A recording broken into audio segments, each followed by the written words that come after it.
Hello guys, അപ്പോൾ നമ്മുടെ കയ്യിൽ നിന്നൊരു അടിപൊളി GD വന്നിട്ടുണ്ട് കേട്ടോ. 2013 മോഡൽ വണ്ടിയാണ്.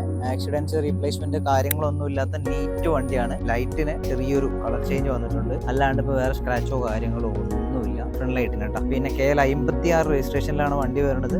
വണ്ടി അടിപൊളി വണ്ടിയാണ്, തേർഡ് RC കിടക്കുന്ന വണ്ടിയാണ്. ടയേഴ്സിന്റെ ഗ്രിപ്പ് നോക്കുകയാണെങ്കിൽ അത്യാവശ്യം നല്ല കണ്ടീഷനില്ല, ഒരു 55-60% ഗ്രിപ്പ് കാര്യങ്ങൾ അവൈലബിൾ ആണ്. സൈഡ് വൈസ് നോക്കുകയാണെങ്കിൽ സ്ക്രാച്ച് കാര്യങ്ങളൊന്നുമില്ല. അതുപോലെ തന്നെ ബാക്ക് ടയർ നോക്കുകയാണെങ്കിലും അതും അത്യാവശ്യം നല്ല ഗ്രിപ്പ് കാര്യങ്ങളൊക്കെ അവൈലബിൾ ആണ്. വേറെ സ്ക്രാച്ച് കാര്യങ്ങളൊന്നും ഇല്ലാണ്ട് GD വേരിയന്റിൽ വരുന്ന എട്ടിയോസിന്റെ ഒരു അടിപൊളി നീറ്റ് വണ്ടി, ഡിക്കിയുള്ള വണ്ടിയാണ്. സോ ടാക്സിക്കൊക്കെ ബെറ്റർ ഓപ്ഷൻ ആണ് കേട്ടോ. ടാക്സി പർപ്പസിനൊക്കെ ഒരുപാട് എൻക്വയറീസ് കാര്യങ്ങളൊക്കെയാണ്. ഡീസൽ ഫ്യൂൽ വരുന്നുണ്ട്, നല്ല മൈലേജ് അവൈലബിൾ ആണ് കേട്ടോ. ലെഫ്റ്റ് സൈഡും സ്ക്രാച്ച് കാര്യങ്ങളൊന്നുമില്ല. ഡോറ് കാര്യങ്ങൾ, ഗ്ലാസ് ഒന്നും റീപ്ലേസ്ഡ് അല്ല. ആക്സിഡൻസോ കാര്യങ്ങളോ ഒന്നുമില്ല. ഫ്രണ്ട് ടയർ ഒരുപോലെ, എല്ലാ ടയറും ഒരുപോലെ ഗ്രിപ്പ് കാര്യങ്ങൾ അവൈലബിൾ ആയിട്ടുള്ള ഒരു നീറ്റ് വണ്ടിയാണ്. ഇനി നമുക്ക് ഇതിന്റെ എഞ്ചിൻ റൂം നോക്കാം.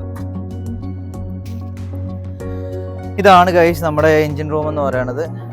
അപ്രോൺ വർക്ക് കാര്യങ്ങളൊന്നും എടുത്തിട്ടില്ല. അത്യാവശ്യം പുതിയ ബാറ്ററി കാര്യങ്ങൾ വരുന്നുണ്ട്. നീറ്റായിട്ട് തന്നെ മെയിൻറ്റെയിൻ ചെയ്തിട്ടുണ്ട്. വേറെ വർക്കുകളോ കാര്യങ്ങളോ ഒന്നും എടുത്തിട്ടില്ല കേട്ടോ. അപ്പൊ നീറ്റായിട്ട് മെയിൻറ്റെയിൻ ചെയ്യുന്ന ഒരു അടിപൊളി എട്ടിയോസ് GD. ഇനി ഇതിന്റെ ഇന്റീരിയർ സൈഡ് നോക്കാം. ഡോറിൽ അത്യാവശ്യം വേണ്ട നമ്മുടെ പവർ വിൻഡോന്റെ ഓപ്ഷൻസ് കാര്യങ്ങളൊക്കെ കൊടുത്തിട്ടുണ്ട്. അതുപോലെ AC കാര്യങ്ങളൊക്കെ പ്രോപ്പർ വർക്കിംഗ് ആണ്. സീറ്റ് കവറൊക്കെ ഡാമേജ് കാര്യങ്ങളൊന്നുമില്ല, നീറ്റായിട്ട് തന്നെ മെയിൻറ്റെയിൻ ചെയ്തിട്ടുണ്ട്. കിലോമീറ്റർ നോക്കാം കേട്ടോ. റിമോട്ട് കീ കാര്യങ്ങളൊക്കെ വരുന്നുണ്ട്. കിലോമീറ്റർ നോക്കുകയാണെങ്കിൽ 1,57,139 കിലോമീറ്റർ ഓടിയിട്ടുണ്ട്. AC ഒക്കെ പ്രോപ്പർ വർക്കിംഗ് ആണ്.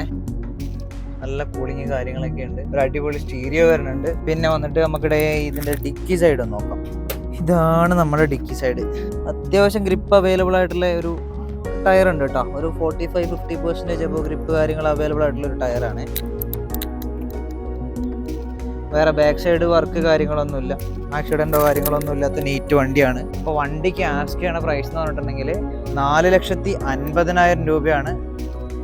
താല്പര്യമുള്ളവര്, ടാക്സി പർപ്പസിനൊക്കെ വണ്ടി നോക്കുന്നവർ, താല്പര്യമുള്ളവർ പെട്ടെന്ന് തന്നെ കോൺടാക്ട് ചെയ്യാം. തേർഡ് RCയിൽ കിടക്കുന്ന വണ്ടി, ഡീസൽ ഫ്യൂൽ വരുന്ന വണ്ടി. അപ്പോൾ ഇതിന്റെ നമ്പർ കാര്യങ്ങൾ ഇത് ആഡ് ചെയ്യുന്നുണ്ട്. താല്പര്യമുള്ളവർ ജസ്റ്റ് ഹിസ്റ്ററിയും കൂടെ എടുത്ത് ക്ലിയർ ആക്കിയിട്ട് വരും കേട്ടോ. വാഹനങ്ങൾ ആർക്കെങ്കിലും കൊടുക്കാനുണ്ടെങ്കിൽ സ്ക്രീനിൽ കാണുന്ന നമ്പറിൽ ജസ്റ്റ് ഒന്ന് ഇൻഫോം ചെയ്യട്ടോ. Okay, thank you, by.